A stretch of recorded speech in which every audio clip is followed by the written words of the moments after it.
Hello, hello, zdravo. Hello, lovely people from the Balkans and the far universes far away. Yasu in Greek, for people who didn't know, Yasu Greek, Peshendiet in Albanian, Zdravit in Bulgarian, Bună ziua in Romanian, and he says Zdravo already, so he covered this part for like lots of countries in the Balkans, and I would say also for Turkey as well, Merhaba. So, hello everyone, and welcome to another episode of your lovely Balkan Show. Yes, we are here with another episode. Thankfully, or finally, or thank God, we have another Turkish Ooh, that speaks Turkish English. guest that speak English because it is impossible. I mean, people speak English. Turkish people can speak English. They just don't know it. Yeah, they're shy. Uh, yeah, and yeah, today we have Dilara. She's media. She's working in media industry, but also doing comedy in Berlin. So another Turkish people from Berlin, very very, how can I say, very Open-minded, unique, very unique, unique. yeah, to say the least. Exactly, and she's also into politics. She finished also some of her studies into international politics Hmm. and studied also in Germany, and that's why her topics are also concerning politics. That's what we talked about in the episode, but mainly about comedy and try to combine those two things. How she's developing the scene in Berlin, Turkish comedy scene, but also doing it mostly in English and partially in Turkey. So we want to see how it goes. She's a Balkan woman coming to the Germany and doing comedy. So it's a really unique episode to say the least, and hope you'll enjoy it because we had so much fun. And just lay back, relax, continue your cooking, driving to work, or whatever else you're doing. Yeah, just keep it safe as you're doing it and enjoy. Yeah, enjoy and check the other episode, like the channel video, There's and yeah, quite a lot of support us, please. there's quite a lot of content. Support us, so we keep on doing it and inviting more and more interesting guests. When they say you're looking, then they'll come for sure more and more. Logically Yeah, speaking. yeah. Yeah. So without further ado on it, let's start with this one. Keep it running. Let's go. Let's go. Base keeps running.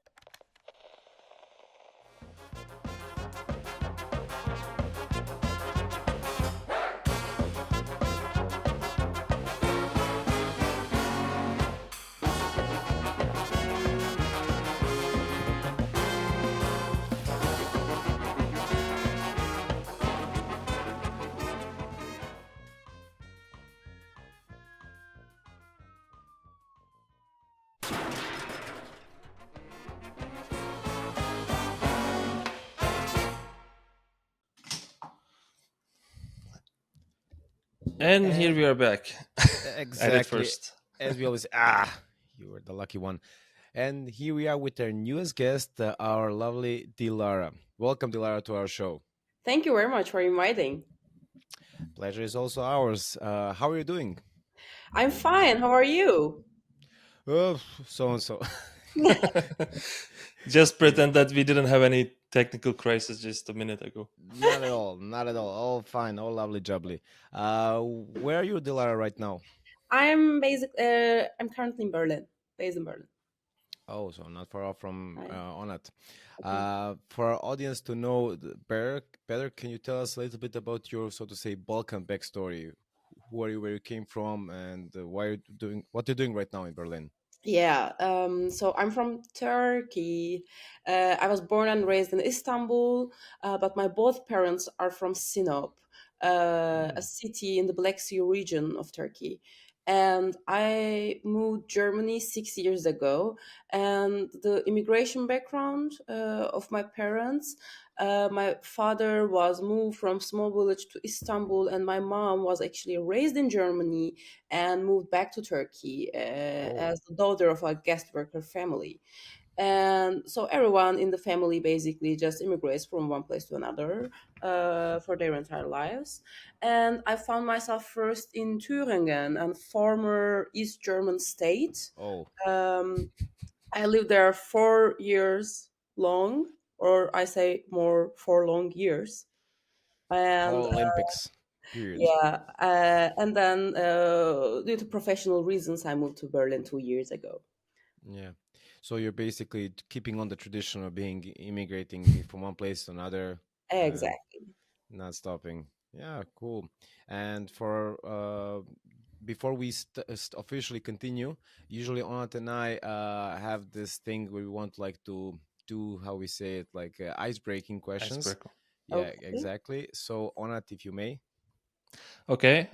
So in this part, my question is, what was your first memory as a child? Well, I'm just okay. I need to think about that. Okay, maybe I'm telling this memory a lot because it's funny. So, Mm-hmm. and it was the first Please. time that popped up in my mind. I was born and raised in Istanbul, and Istanbul is a big city, a metropole, and there were not too much nature that I can play around. And one day, when I was 4 or something, we had a visit to Sinop, to my grandmother's village, and there I saw a apple tree in front of the house of my grandmother, and I was really surprised. I was like, "Dad, Mom, hey, look at this! Grandma hanged the apples on the tree." Because like before that, I never saw apples were basically Ah. growing on trees. I just saw them on the supermarket, Uh-huh. and I thought that apples were coming from the supermarkets. Grandma was a Spider-Man climbing everywhere, just putting them up. Exactly, and just hanging trees all around. And apples, sorry. Amazing story. Yeah. Talking about childhood, my question is more or less typical by now. What did you want to be when you grow up, as you were a Wow. child? What was your It changed dream? a lot. I wanted to be archaeologist for very long years. Besides Mm. astronaut, I think like everyone, every child. It was like, I mean, as a child, you are just curious and you want to discover like everywhere from the history to the outer space. And I was also super curious and basically like boring my parents with my questions all the time. I feel And you. yeah, and I was also fascinated with the history. My dad was playing Civilization back then, the version 2. Oh, And you see, like, representation is a thing because I think like my interest to archaeology came from that game because so there was just it was the 2D version of that game, and there were no female leaders except Cleopatra. You could be Cleopatra in the game. So mm. this was the first time I started to associate as a girl with the Egyptian culture and with the only female leader in the world that was available to me back then. And so yeah, I wanted to be an archaeologist, and back then it changed a lot. I wanted to be a journalist, writer, singer, whatever. I'm basically like doing a little bit of most of them these days, except the astronaut and archaeologist part, of course. Um, oh You yeah, never know. yeah, exactly. Yeah, with the current development in globally speaking, in tech development, you never know. Mhm. Are you satisfied now with your current situation in terms of career and what you're doing right now? Of course not. I'm a human. That's the honest answer. Maybe people would say, "Yeah, of course I am. Why shouldn't I be?" I never Yeah, bully people when look how much I'm paying my rent, and so yeah. exactly. But I never believe people say that. yeah, yeah, it's bullshit. The main thing why we invited you today, besides your amazing personality, is what you actually do these days is Yeah, comedy. exactly. So, as you said, you're in Berlin. It's we have also some guests before that are doing comedy in Berlin. So it's basically unofficial capital of comedy in continental Europe, although it's in Germany. Yeah, ironically speaking, but Exactly. it is a small island there in terms of like having like a proper comedy group. But when did you start doing comedy? I started stand-up comedy exactly around 2 years ago in Hmm. Berlin, and I'm also like witnessing it's changing a lot because like after the pandemic, I think like a lot of people had that interest. When I started comedy, we were still using that Corona app from the German government, where we Hmm. have to submit the speed test results into the app and then show our app results, like Corona results, in front of the door before entering to any venue, any event. Hmm. Um, But yeah, I also witnessed like when I started, there were like lesser comedians, but after 2 years, there's just a bomb of comedians, English-speaking comedians in Berlin. Mm. It's because like several reasons, I guess. Brexit had an influence on that. I mean, it's first Okay. London was the biggest comedic hubs in Europe, Mhm. but like London is not EU anymore, and they're struggling their own problems. And there are also lots of British comedians moving to Berlin, also from the US and all around the world. And like once it started, it just grew. There are amazing mics by the comedians all around the world from China, US, Jewish, or Balkan as well, or even French, etc. Like there are various mics by the international comedians in Berlin, and yes, it's super diverse and hilarious. I can How did you imagine. decide? How did I decide?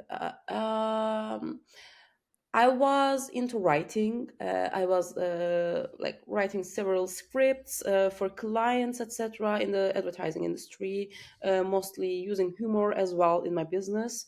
And one day, just a friend of mine basically told me that why are you not doing any stand up comedy? And I said, because we are in Thuringia. First, they have no idea what comedy is, and second, there is not even German language mics here. Let it be in English. Um, so yeah, I had no idea where to start. And after I moved Berlin, it was one of the first things that I did in my first weeks of Wow. Oh, distance in Berlin. I just found the open mics around. I tested myself, like midnight show where we had just six audience. All of them were super drunk and almost sleeping, and just was in that room because they had nothing better to do. Uh, so yeah, it was very safe start for me. Um, and yeah, this is how I started. well, how did you remember your first time Yeah, I doing remember. comedy? Yeah, Just okay. yeah. Amazing. Well, it was really exciting. I almost had a panic attack. So I was It's actually in a normal. regular show, and they told during the show, like, or sorry, at the end of the show, they told you that there's an open mic after the show, and I was like, okay, there were some stories in my mind. I just recalled them, like wrote them a little bit, if I can fit 3 minutes, 5 minutes. Uh, and I just went up on stage. I was really shaking. I was like smoking cigarettes one after another, um, and that was my stage time. My voice was shaking. I was blinded by that spotlight. It was really terrifying experience, and everybody just saw like how shaky and afraid I am. Is she cold? Exactly. Plus, I was from Turkey. Like I saw I've seen worse things in life, and just six people in the audience shouldn't make me afraid. But yeah, it did. So yeah, Oh, it was really interesting. But after that, I just said like I want to keep doing this. felt like a drug. Yeah, You got instantly hooked and addicted. So no preparation at all. You were just like, yeah, okay, go easy going and like let's try this out. yeah, Okay, it's good. yeah. And the comments from the organizer, from the MC this night, did you get some feedback? They were super encouraging. They are always like I this is what I love the most about the stand-up scene in Berlin. They are extremely happy with the newcomers, extremely supportive, extremely understanding. They're basically like just nicest assholes in the world.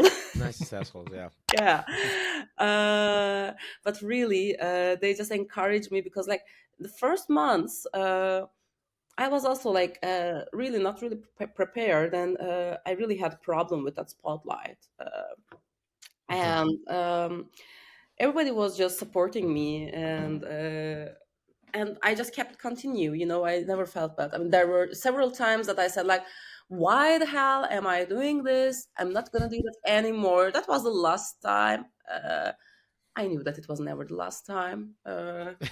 It's never the last dessert, never the last Yeah. comedy, and never the last cigarette. So yeah, It sounds like you're being in a toxic relationship. Like I'm gonna break up with this guy and I keep on coming back and back. Exactly. I love that toxicity. Okay. Your No, it's cup not of toxic tea. anymore. We just went through all that process. Yeah, the adrenaline. Yeah, Yeah. exactly. Yeah, I can relate to that. But do you do preparation nowadays when you do your shows before? Yeah, I yeah. hope you I'm do. testing my material at the open mics. If it's not working, of course, I'm throwing them away. I have a solid material that I rather change. But like when we talk about the topic that I use in my stand-up comedy, for example, some audience is not super receptive to the politics. Some of them are more into the relationship jokes or dating jokes or dick jokes. Um, as usual. So I'm Safest ones. changing, and like sometimes you just know that okay, that's gonna work anyways. So yeah, sometimes you don't even have to test them, It's a joker. but of course it's better to, exactly, but sometimes most of the time it's better to test it first. Mm. Yeah. Yeah, that's a good approach. And the whole writing process, how does it take you? Like you do write daily, or depending on the inspiration, you just force yourself to write with one Usually bit, when or I wake up, I have like in every at least in every other day, I have something popping up in my brain. So yeah, I'm just writing down, like it's I would prefer also that it was a systematic like habit for me, mm, that I sit and write jokes, but I can never write jokes when I want to write the joke. And when I mm, woke up, like that is the like in the morning before my brain just load every information, there is not just a mixture of like big bang of ideas and thoughts spreading around before they load the entire personality, location, date, etc. into my brain, and at that point I just find different connections, or usually I also see weird dreams, and somehow I wake up inspired by the murder of someone that I saw in my dream. that sounds perfect. I mean, yeah, you should not go to therapy at all. No, I do that too. Okay, makes sense actually right now when you say it like Mm. that. But yeah, like also in the morning for myself, like I also have some inspiration, but it's usually during the day, but also have morning showers. So like really get inspired, but I cannot write during the shower. But I saw there's some guy had like a waterproof, I don't know, markings, and he writes them in shower and spends a lot of money on the water, but nevertheless he gets some ideas. Yeah, that's also working for somebody. Yeah. Yeah. And of And course, the holy toilet.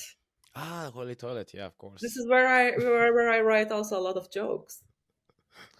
Yeah, makes It sense. is not healthy though. To sit so long, yeah. Yeah. No, it's just the idea comes. Of course, I'm not like sitting there for half an hour to write a joke. It's fine. It's fine. You see, Onat, you should Yeah. quit doing this. I know. That's why I know. That's the thing. Yeah. I learned it the hard way. Uh, and Dilara, what are your main topics? You mentioned politics and relationships. Is it only those two, or something else as well? Yeah. So far, I am the only Turkish woman doing comedy in Berlin in English. Mm, There are German language comedians, stand-up comedians, but I mean they were born and raised here with a migration background. I hate mm. that word. Uh, You so can call yeah, them it's about expats. You know, expats is a cool word for white Western people. When somebody comes from Australia, they're expat, but somebody comes from Syria, he's an immigrant. And what's the exactly. difference? They do the same job, for instance, and like, I can no, explain it academically if you want to. feel free if you can do it. We have like still Um, an hour or so. they're basically the same. Expat is just Yeah. people thinking that, I mean, sometimes blue card holders are calling themselves expat, but they're all under the big immigrant umbrella, whatever label they want to use for themselves. We are Mm, all immigrants. The refugees are also immigrants. We are all expats are also immigrants, or like whatever it is. mm. Asylum seeker. Yeah. Yeah, even sometimes Erasmus students can also count it as an immigrant, but I mean it's a limited period, so it's What? disputable. It's disputable. So Onat, you and I were immigrants in Lithuania. It doesn't happen so often, but apparently we were immigrants there. And Wow. I also collect help for immigrants when I was immigrant there. What did you collect? Free T-shirts, Yeah, bread. for the Syrians with Sultan. Oh, did you give or did you Yeah, receive yeah, yourself? I gave. I Okay. didn't know. T-shirts for refugees from them. I didn't know I needed. I didn't know I was a refugee there. This Good. You immigrant see, there. as a refugee, one to another, he were helping them out. Yeah. Good thing on it. Now you figure that out. Yeah. Never too late. But it was coming back to Garrett. Yeah. You said you're the only one Turkish doing in English, so you have the monopoly there, and you mostly do relationships and politics and what else? Exactly. It's about politics, about being woman, a Turkish woman, and yeah, dating and being immigration problems in general. Because like Mm-hmm. living in Thüringen also gave me that view about discrimination and racism. Mm-hmm. Uh, I had no idea about them before in Turkey. Yeah. I mean, Yeah, Germany is not very famous about with that. Yeah, I believe has a so. Yeah, history of it.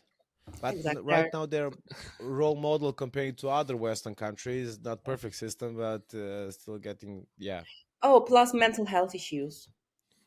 you do those jokes about them, Yeah, right? Should I ask where you get the inspiration, or it's like self-explanatory? I think it's. Okay, okay, I okay. mean, I'm mental health advocate. With Hmm. breaks, I had been on therapy for 10 years now. I started like when I was 19, like saw a therapist for 2 years, had a break, another 1 year, had like long break, and like since the pandemic, like I'm on regular therapy for the past 5 years. Like of course not weekly, but with the Hmm. pandemic, etc., with the difficulties and challenges in life here, it's like more of a journey about discovering myself, and I really encourage that for everyone from Turkey. uh, Plus maybe in that case I can say everyone from the Balkans or conflicted countries, because we don't raise in normal environments, and I think it's important for us to adapt our brains and emotions to another level. Yeah, I agree. We all need collective therapy for many reasons. Exactly, exactly. I wish that there were, daily programs right before the or after the daily news in the evening, Oof. broadcasted for everyone from the public television. Yeah. Yeah. Uh, I mean, the people, especially with the daily news, what you mentioned, like if you miss one day daily news, missed a lot. But after 1 month, you didn't miss anything because it's all the same thing going over and over for decades, and Exactly. people are just fed up. And yeah, the therapy there should be like collective, and like we all have our issues there, and yeah. But Exactly. I see that you're doing not only the comedy itself, but you're also advocating, as you said, how important mental health is. So you're also, as I understood, using comedy as a for yourself to express yourself and also to filter out all the things you have on your chest. Exactly. I mean, this is one of the biggest reliefs in my life and helps me a lot. If I can't joke about a trouble or a pain I have, I can't really process it ever. So it's very important. Like it doesn't have to be on stage, but it has to be in somewhere Mm. with friends or something. And it also comes from, of course, traumatized parents, as we all do have. Mm. Uh, when I ask people like if they have mommy issues or daddy issues, and if they say none, I said, But I'm good in sex. wow, I Uh, wish. yeah. They Easy. just didn't discover yet. Yeah, Yeah, didn't discover it. Yeah. exactly. And then they said no, and I was like, bullshit. I was just Mm. saying, okay, both. Both. You mentioned the Balkans. We all need therapy. When somebody says in the Balkans, like a guy, yo, mommy, daddy, I'm depressed. Like you should find a girl or something.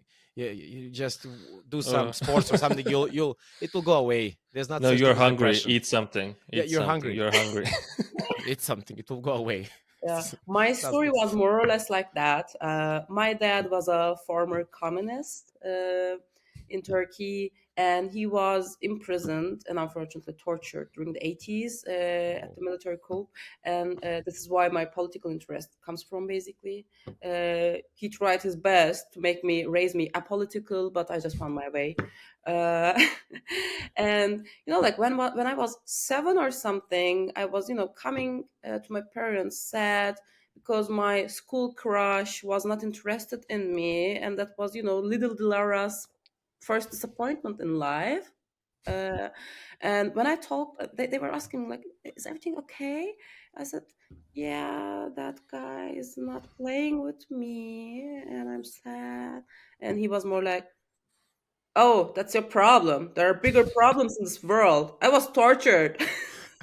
You call yourself depressed. Yeah, you little baby. Like, come on, you're 7. Like, grow up. Ex- exactly. Like when you're raised with that environment, or like when I hit my head to a table, he was like, something happened to the table. Yeah, I mean, he had that sarcastic way of humor while raising me, and my mom also had that a lot. And yeah, this is how I ended up using comedy Yeah. to cope with the problems. Because this is what I saw when I was a child. Mm-hmm. He didn't say like for like this little kid that didn't was not interested in you. Like he's probably some bourgeoisie capitalist shit. You don't need this one. Like yeah, go to the Marxist Leninist guys. Exactly. Oh my God. Sometimes like I don't want to have babies, but one day if I have, really, it would be just because to make fun of her.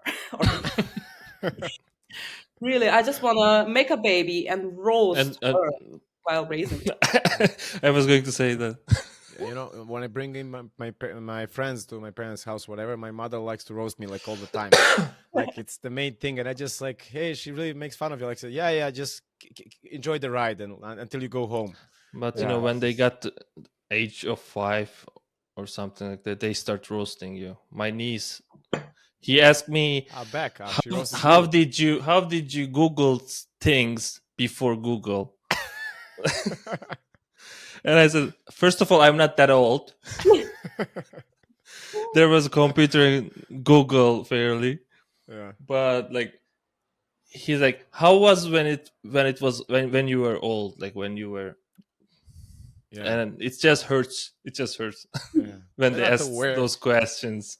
Yeah. It's just your feelings, not aware on it. Yeah. Maybe, yeah. Go again, eat something. You'll feel better. Okay, I'll take this from my tea. At least something. Nice job, Mr. Always Right. Yeah, good Yeah. joke. You said about inspiration before, and yeah, actually, those are your topics and inspiration you find in your daily life, right? You Yeah. don't go like somewhere to look at it just from your friends surrounding, living in Thuringen. It sounds like you were in some gulag, some far away, and then you escaped.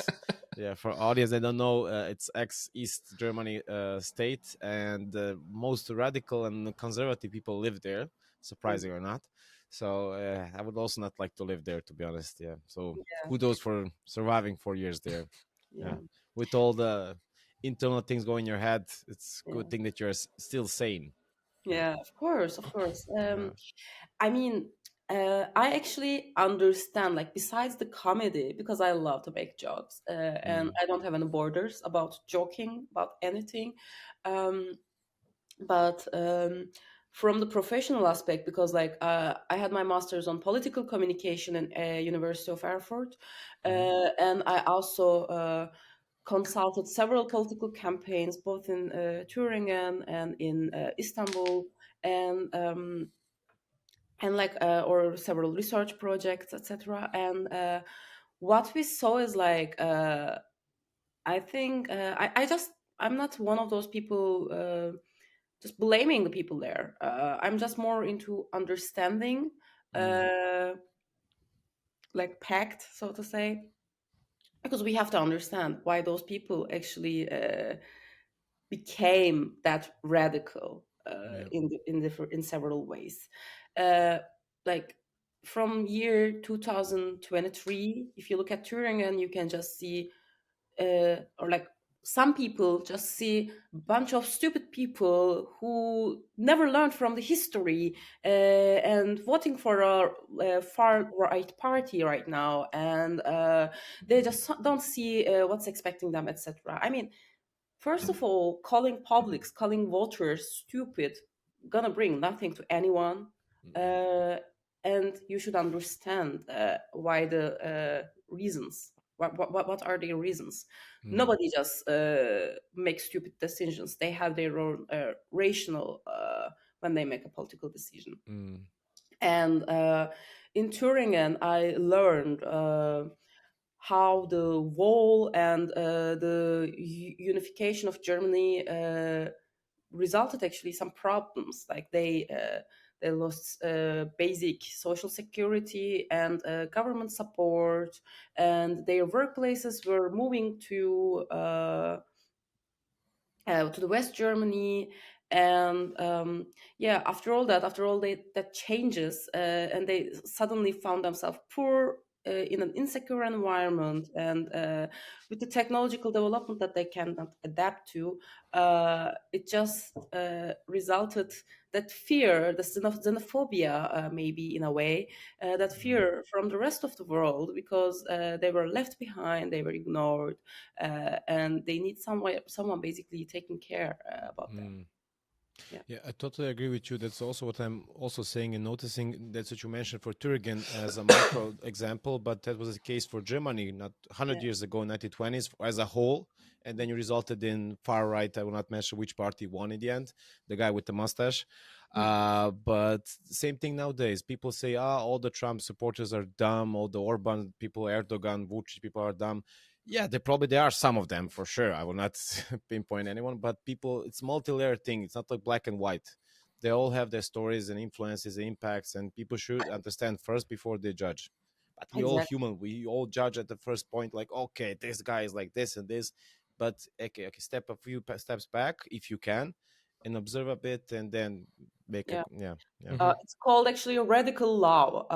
Ateş İlyas Başsoy from Turkey.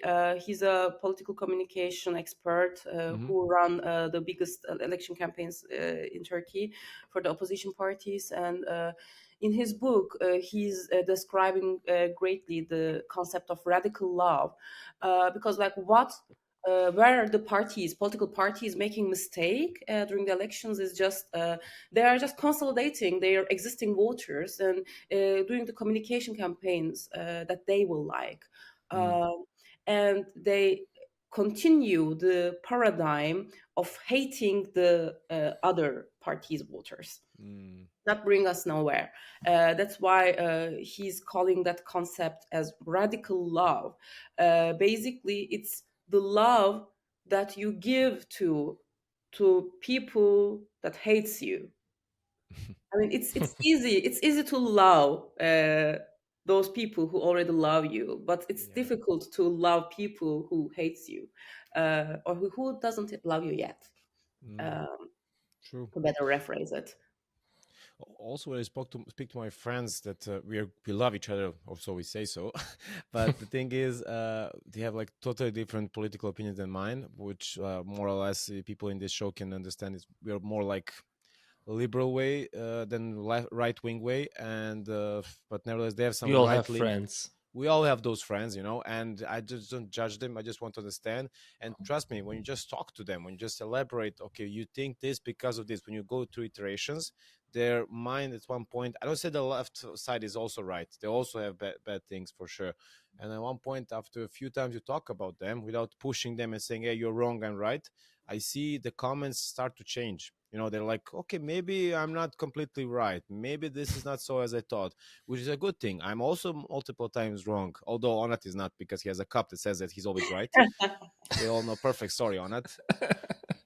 But the thing is, it just takes time and conversation. Not many people, unfortunately, have the time and the nerves to just go to like regular talks, like therapy sessions. It's just, unfortunately, we got to do mass therapies, as we said before.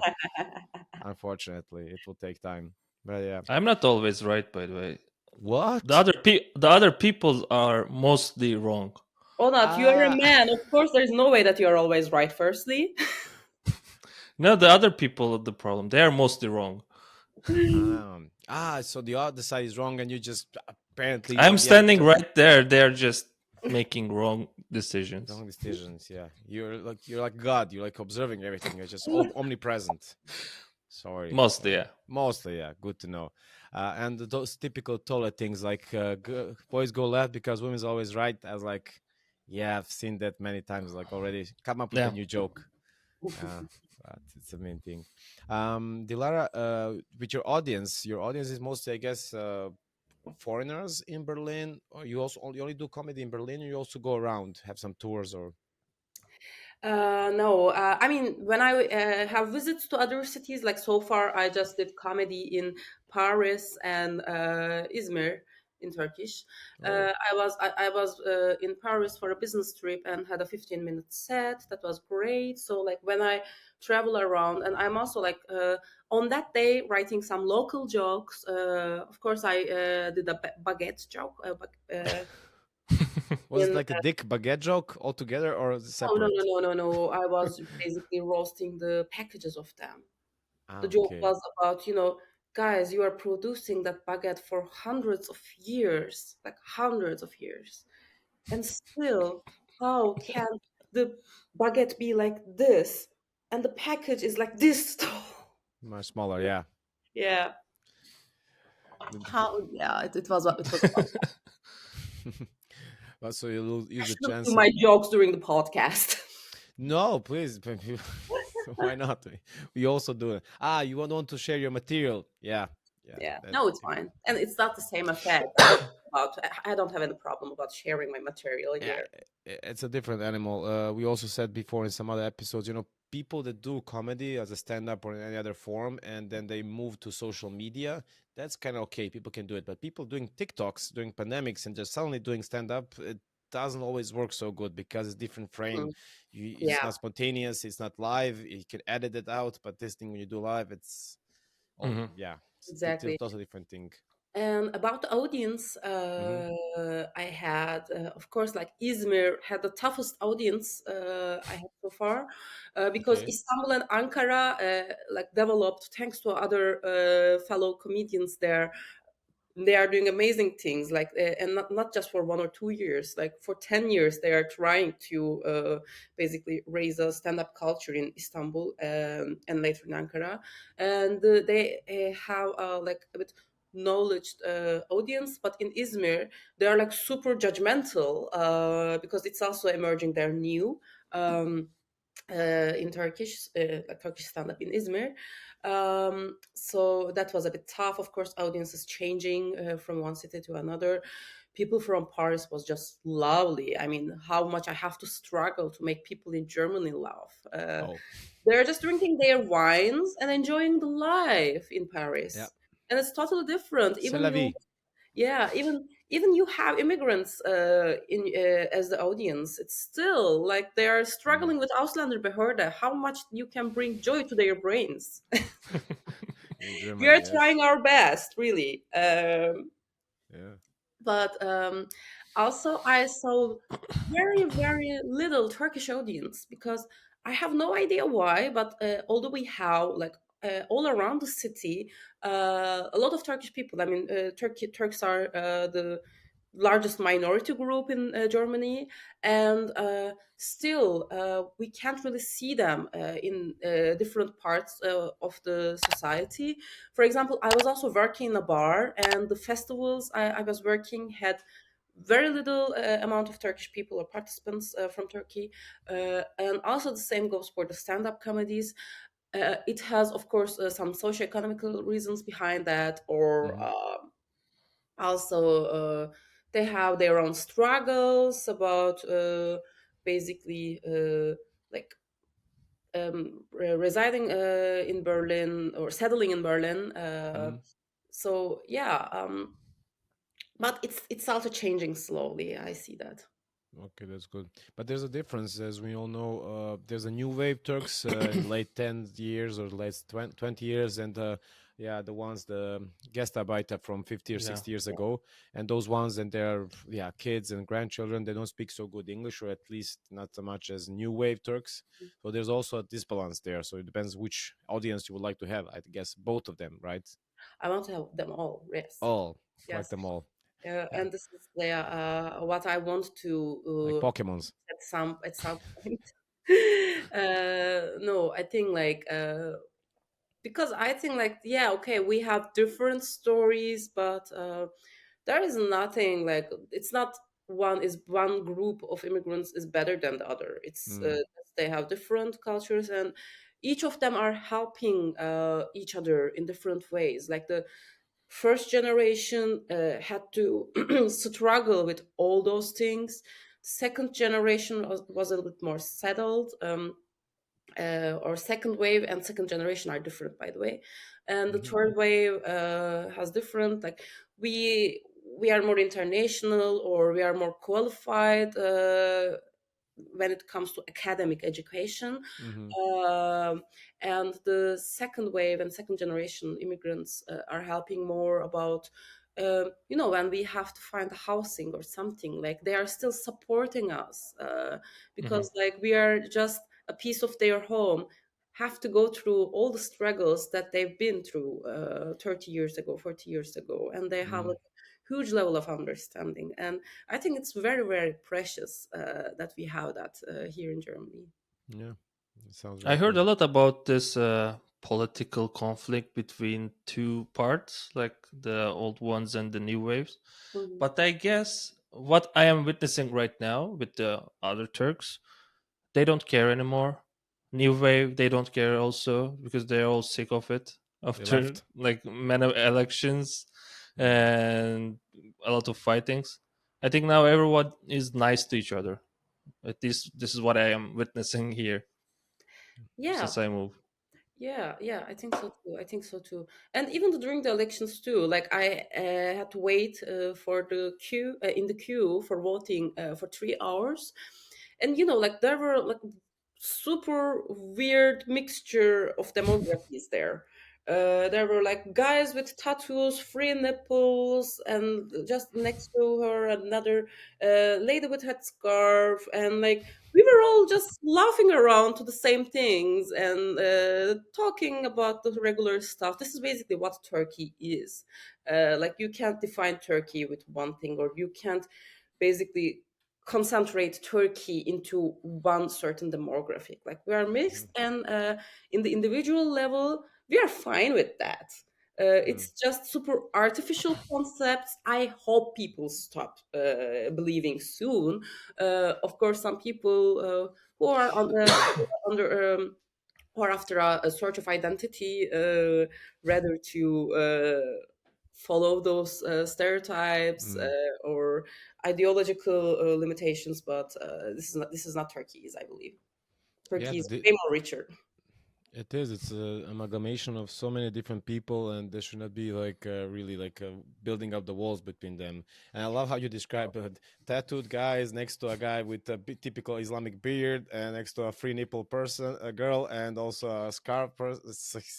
Sounds like a joke. It's Yeah. just standing in one Sounds like line. an Istanbul actually. Like, Everything is possible. And those when you interact. Yeah, sorry, I totally forgot when you mentioned that you are interacting with so many Turks, old and new waves and so on, Yeah. as Ona told me, as also read, you're trying to make a comedy community, right? Of Exactly. Turkish comedy. Exactly. How does Yeah. it go?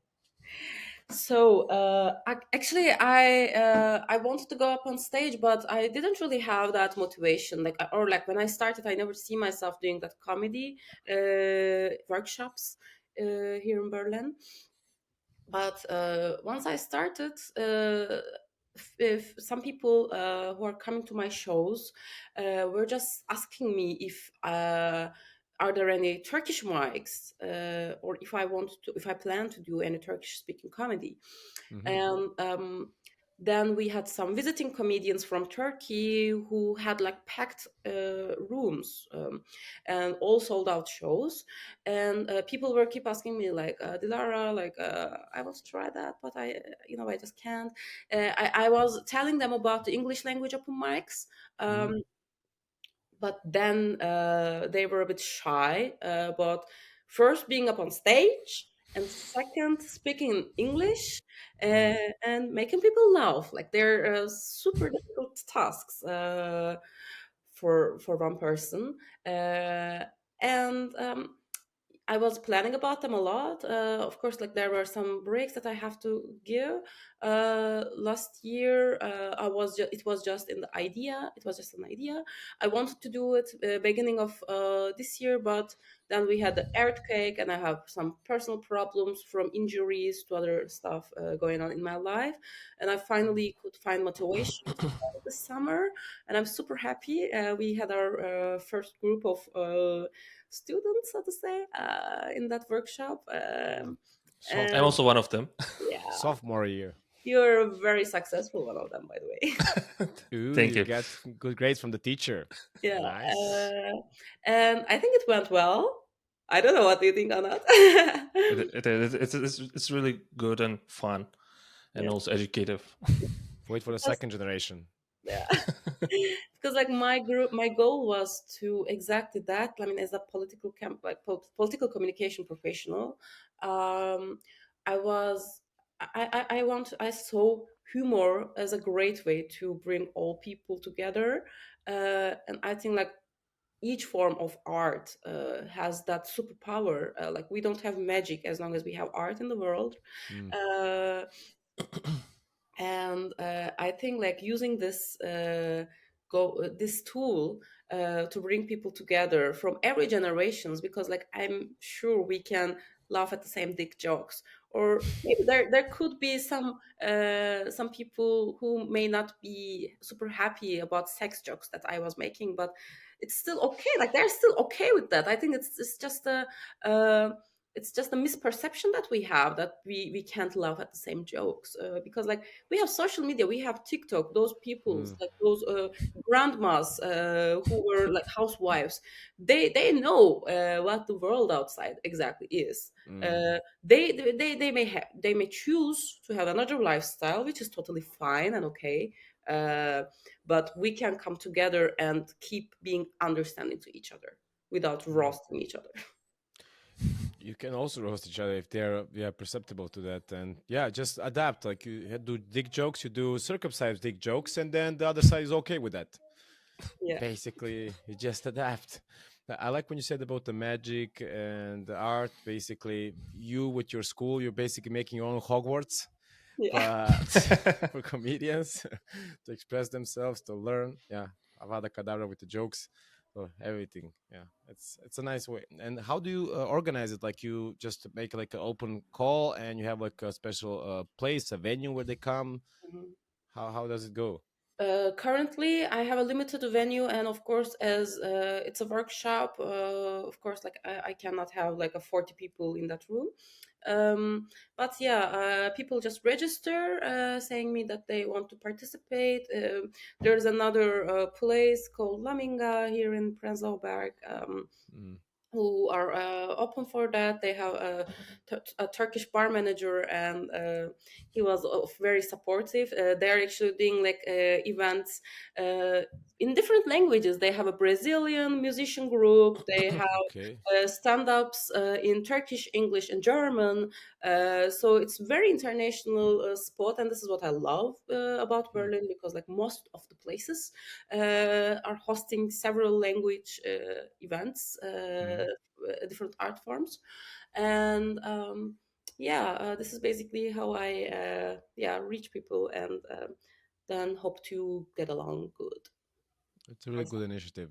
Keep Yeah, on Are you doing it. planning to make some changes for the second one, I don't know. second I group? will have a feedback sessions with you. Uh, Probably there will be updates in the content, um, but more or less, I think 3 weeks workshop should be fine. That's nice. Yeah, And it's not about me teaching them a lot. Like Hmm. I'm also doing it for 2 years, and like comedy is also something that people should find their own way of mm, humor. And like there are comedians who were up on stage for 10 years, 20 years. Hmm. But what I want to reach is more Turkish people are actually super outgoing and funny. I agree. And I opened the workshop as saying that I'm like the least funny person here. I'm just doing this because I want to find other guys, who are funnier than me, um, and just give them microphone and help them to have that courage to go up on stage. That's a really, I really want to compliment you on that, because usually what people do from the Balkans, especially, they come from a point of view of authority.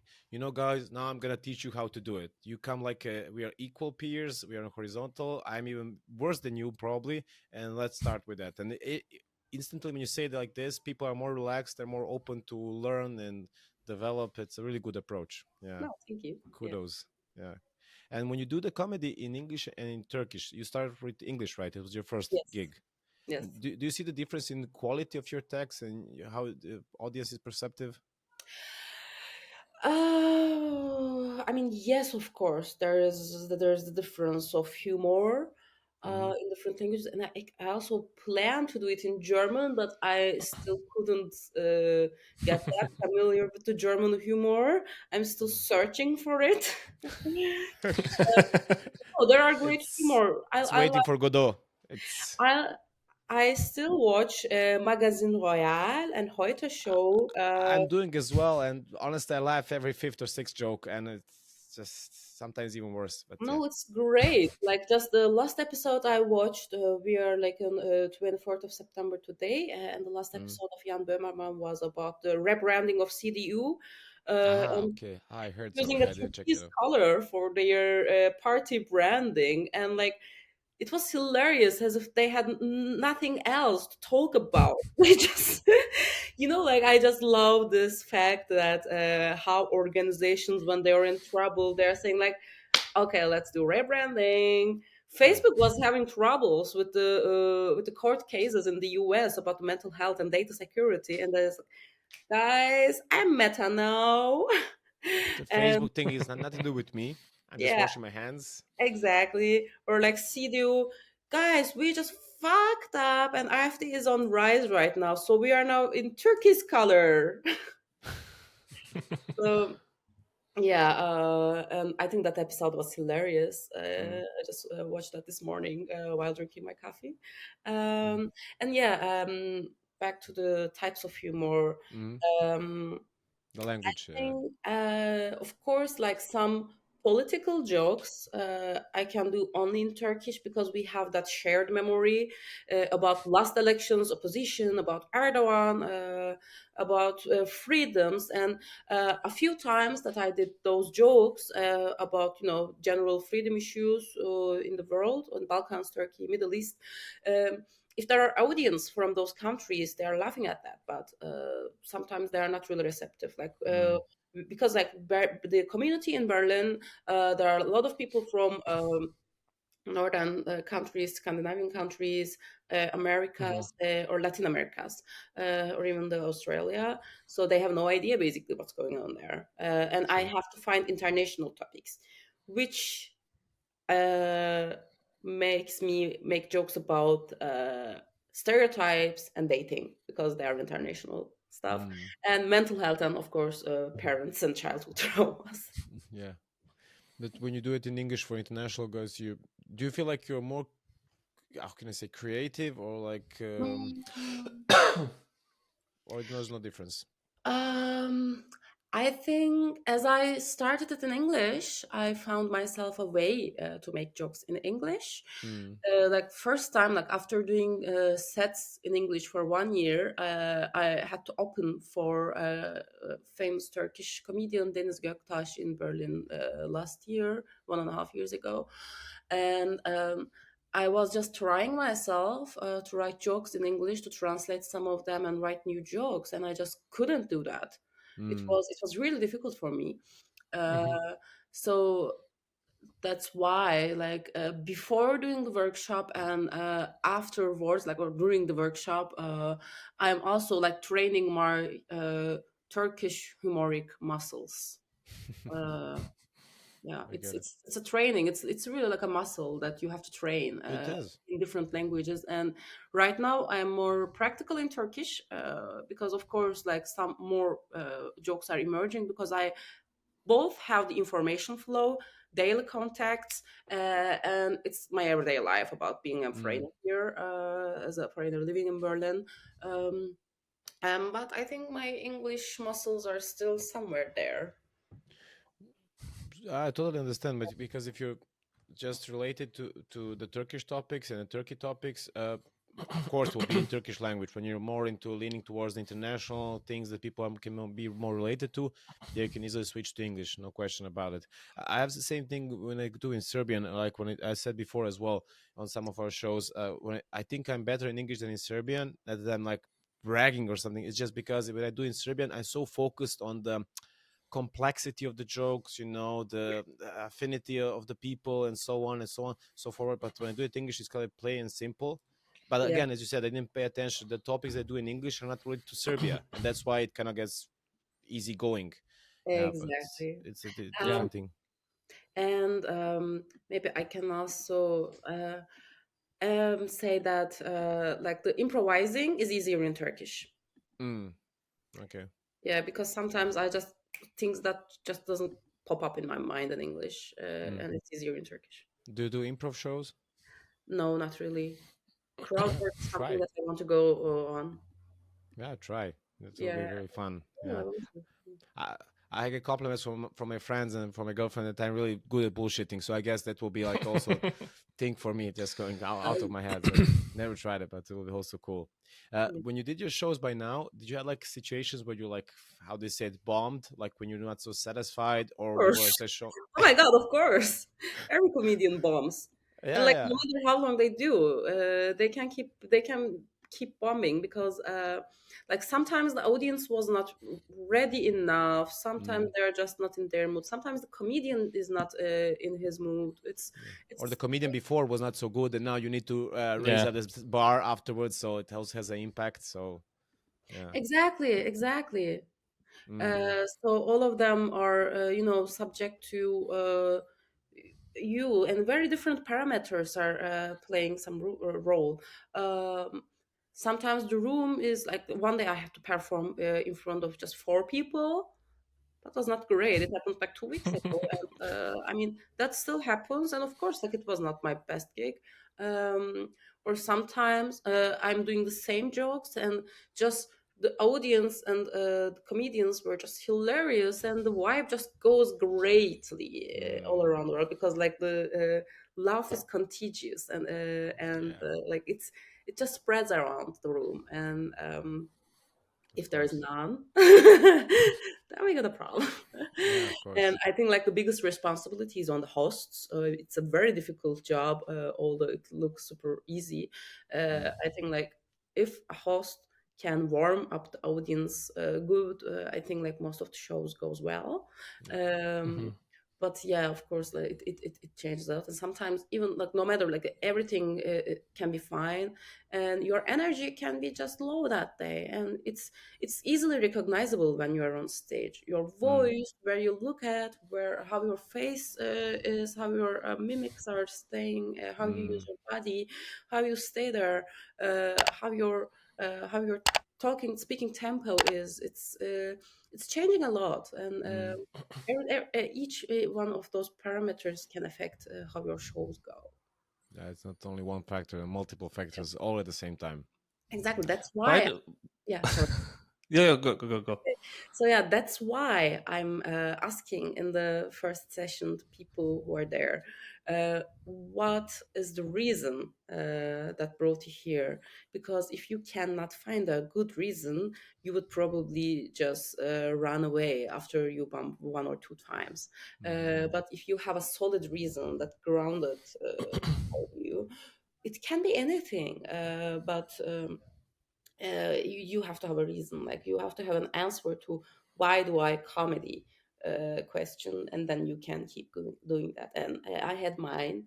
I just couldn't bear with the world in another way, and that's why I kept continue that. And I think that's also pretty much similar with most of the comedians. Like we all have our mental health issues. mm. uh, That's why we are comedians.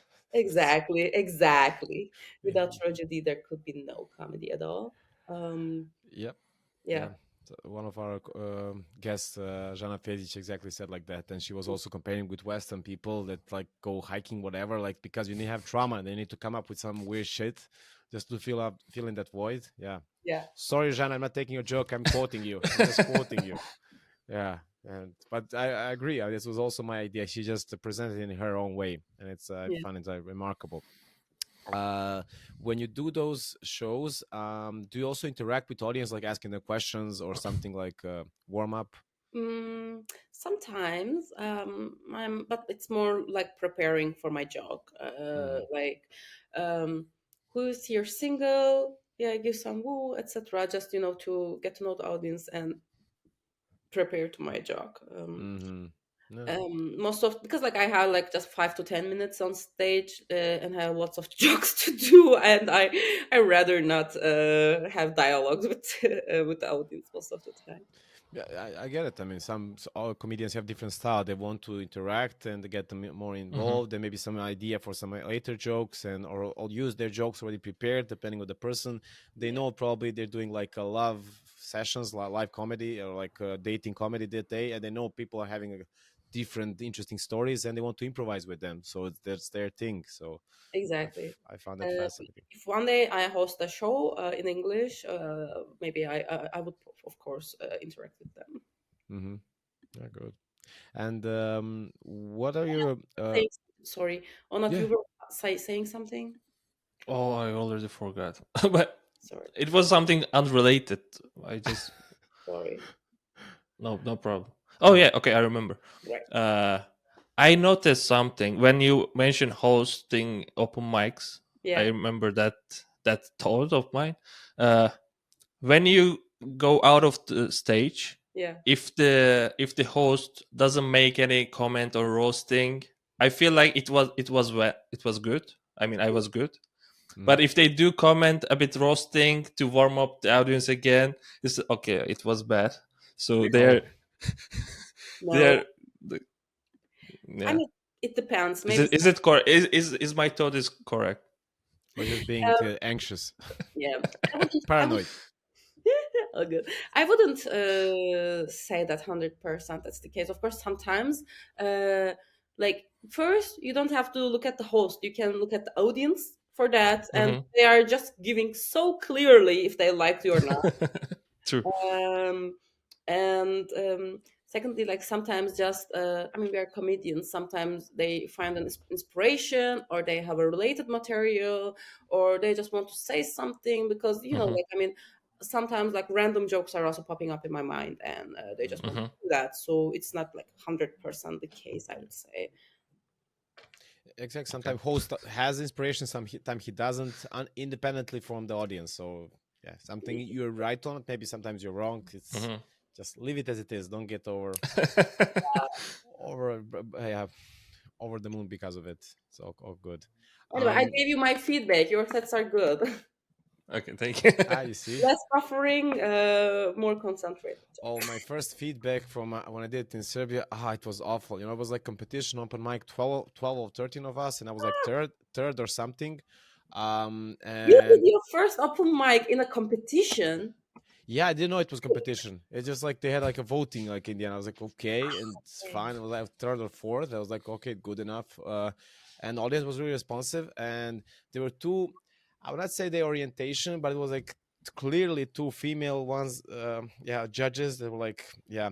So to say, they didn't like dick jokes, and I had like a few dick jokes, and the comments like they out of 12 people 11 got really good feedbacks like good bad you should progress do this and this was not so good but do this. I got really bad comments like you did too many sex jokes, you did too many dick jokes and stuff. I did other jokes but she was like only focused on those ones. I said yes and that's it, and then she moved forward and like okay, really motivated me to Oh, continue, but I first of was all, who doesn't like dick jokes?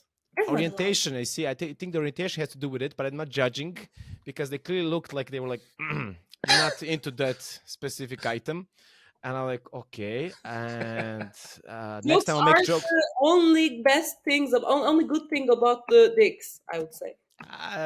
Leave it as it is. I don't want to judge again. Next time I'll make jokes about them. But I was like, okay. Then I had that inat. Then I would continue doing it, although they didn't motivate me to continue, and I'm still motivated doing it afterwards. But like, there's not like really pedagogical way to do it. You know, when somebody trying out, you should also encourage them. But they were like just trashing me. I was like, Oh, wow. okay, thank you so much. Please do it more. I really like doing this. Yeah, spank me in the end. No. That's just Okay, too much. that's not good. What are your role models? That's what I want to ask you. Do you have any? Yes, I do Mm-hmm. have one. I have last year that existential crisis, as I have like in every quarter. Mm-hmm. Um, since You're I don't like know, I was born or something. session, like, oh, this quarter, what are we having? Okay, this session is over. Let's continue. Exactly. So, Exactly. I'm doing that executive board meeting in my mind and, you know, doing the quarterly review about what I could do good. It just takes 5 minutes, and the rest hours or days sometimes is about what I couldn't do well, uh, or how don't I know where to go in life. But yeah, I was in that phase. I'm working as a communication professional in the agencies. I'm writing as a journalist. I'm writing my own texts. I'm writing poetry. I'm doing stand-up comedy, and I was like, sometimes I'm singing too, and I was oh, like, okay, I'm doing all of this, but like, how can I explain my profession? I feel like not a single word explains me well. you're a I'm not butterfly. You just 100%. fly from one flower to another. Yeah, Just I mean, there I'm doing like relatively regular phases still. Like I'm not just quitting one and doing another, but I'm just have multiple hobbies, or not hobbies mm, but skills maybe. Multi-skilled. I can write it better to LinkedIn. Um, humble, really yeah. humble. um, and I think Gülse Birsel can be a good role model for me Mhm. because she's an editor from Turkey.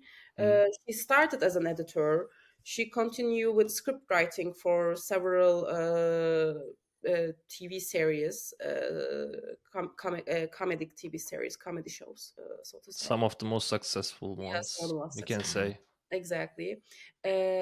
He was like hosting also a comedy show as well in the beginning of 20s, and he's like he wrote several books, and he's still like he's She. yeah, sorry, she's doing sorry.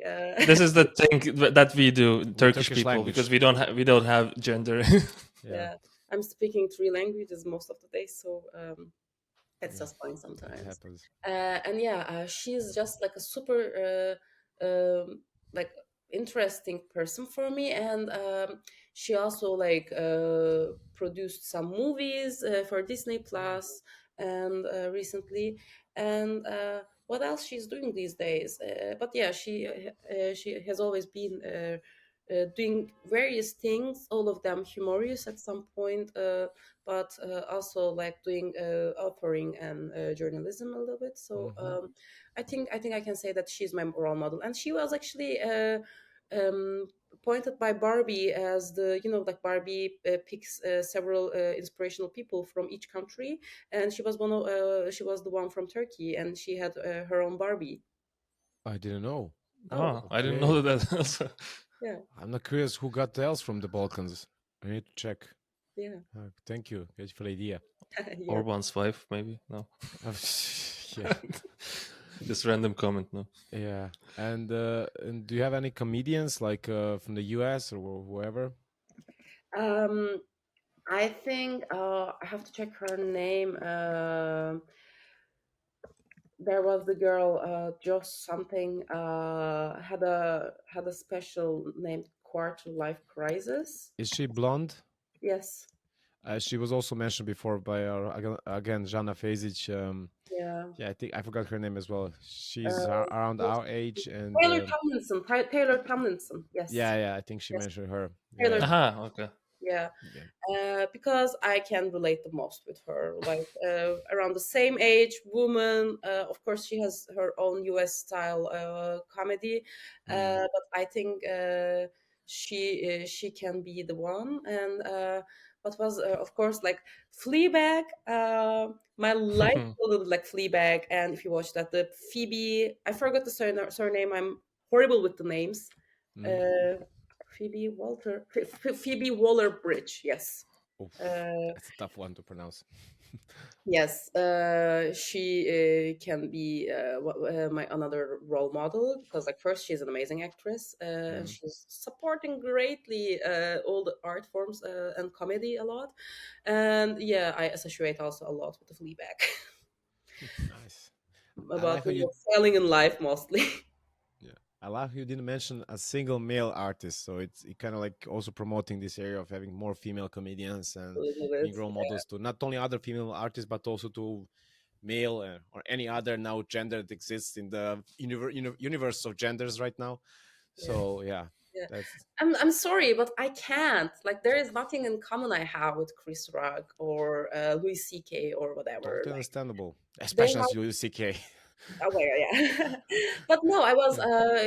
that show or like video recording, Talking Funny, uh, Ricky Gervais, Louis Hmm. C.K., Chris Rock, and Seinfeld was there. Hmm. Mhm. They were like, just five dudes Not giving five white compliments dudes. to each other. So Yeah, yeah. There was one black guy and yeah, yeah. So three white guys. But they also call CK half black, so And they say whitest black guy. yes, you're just so great. I don't know where to go the comedy. I think the comedy is like this and this. Oh my god, I love how you do that. You're doing that great. I mean, yeah.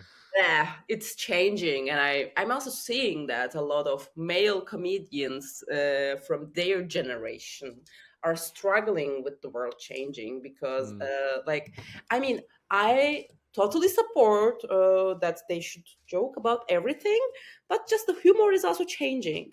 We have different crises now in the world, mm. and doing gender jokes is a bit outdated. I mean, come on, find something funnier, which they Yeah, yeah. still do. Like, I still appreciate the humor that they have, but comedy actually went beyond that.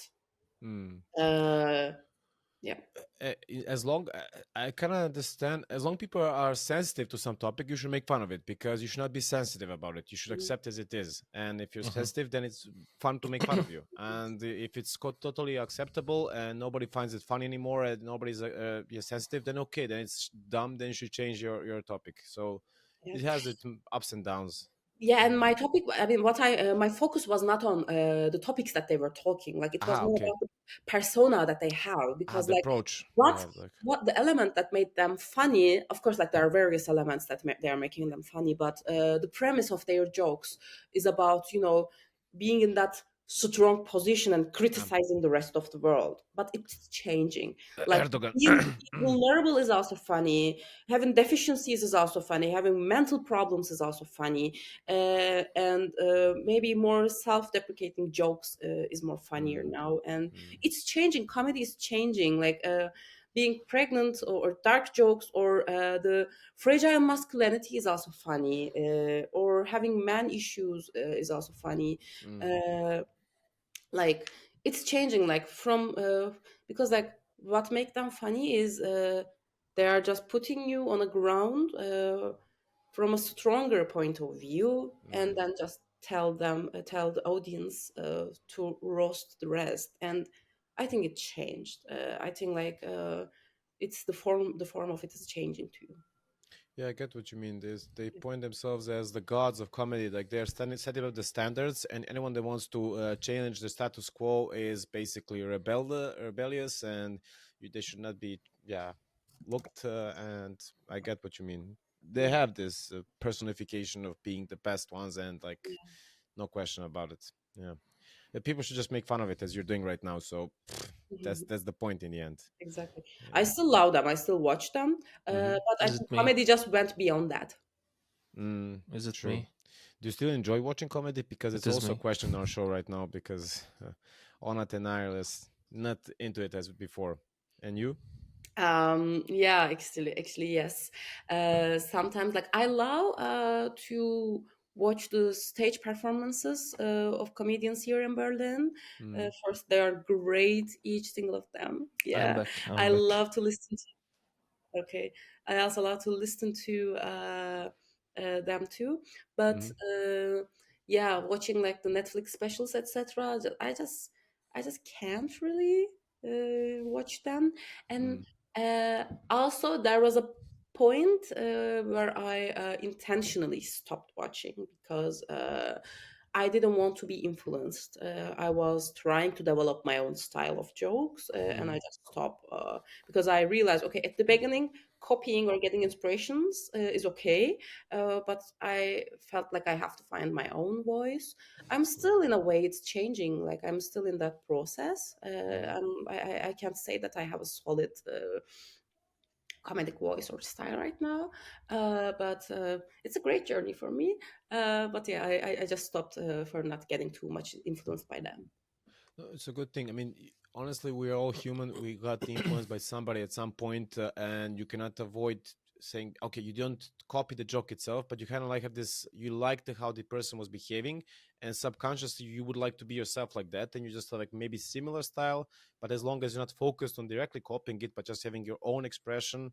But people can always say, ah, she looks a bit like this person. She looks a bit. It's everybody looks at some point at somebody the history. Even the best ones today had some role models before, and Yeah, you don't think about them before. Just look at them right now as they are. So exactly, it's exactly. it's a developing thing. I understand. From my side, I only have like one more thing to ask. What's advice for the future comedians that you have? Not only Turkish ones, but like other ones that want to start with comedy. There are different opinions I have actually. Hmm. It's raising for sure with the pandemic as well. Like people had that huge interest on stand-up comedies. I don't know, because we were just felt so stuck and had nothing better to do and watch Netflix specials. And some of us discovered their comedic scene, Hmm. comedic side inside them. Um, but also, that was another approach. I'm not sure about that, but with the social media and less and less attention that we have, less and less focus we have, it turns out that maybe we are being less collaborative. Like you are doing a duo show here right now. But the other forms of comedy, to set up a talk show with a team, to do a cabaret, to set a satire show, or do a funny theater show, whatever, uh, they're all becoming more and more difficult. And I think with TikToks and I don't know, with the digital media, social media, I think people had that tendency of being more solo of their own projects in general, Hmm. not only for stand up, but in general. And I think that can also have an influence. I rather have more collaborations, of course. But yeah, I think it can go more single and a wider direction. Hmm. Okay, I can ask about again with this Turkish community, the comedy community. Uh, Yeah. what is your end goal with this? Like, do you have a big plan at the end of this workshops, or I don't know if you have any like Peace dream? in the world, peace in Turkey. No, no, no, no. you know, The Turkish with of Turkish course, comedians, students, or yeah. Um, of course, I want to have regular shows first. And like more and more people doing Turkish comedy, maybe making Berlin also an attraction point for the Turkish minority in Germany and maybe even Europe. And of course, having diverse range of comedians and audiences as well, like from different generations in their 60s, 70s, or students just coming to Berlin or Germany, like each of them, and more women, of course, talking Mhm, about their own perspective, because like in Turkish comedic scene there are still less women comedians, and yeah. mhm. Uh, I would. They were the things that I wish that I can contribute more. Yeah. We will also add here the links and the profiles, social media profiles. So if any Turkish people in Germany, Berlin are watching this, listening this, they can also check the description. You can also mention about your where people can watch you, where people can uh, reach out to you. Not only Yeah, Turkish, but also ones that when you do Mhm. in English. yeah. I'm. They can. I'm just publishing my content right now on Instagram. It's Comedy Lara.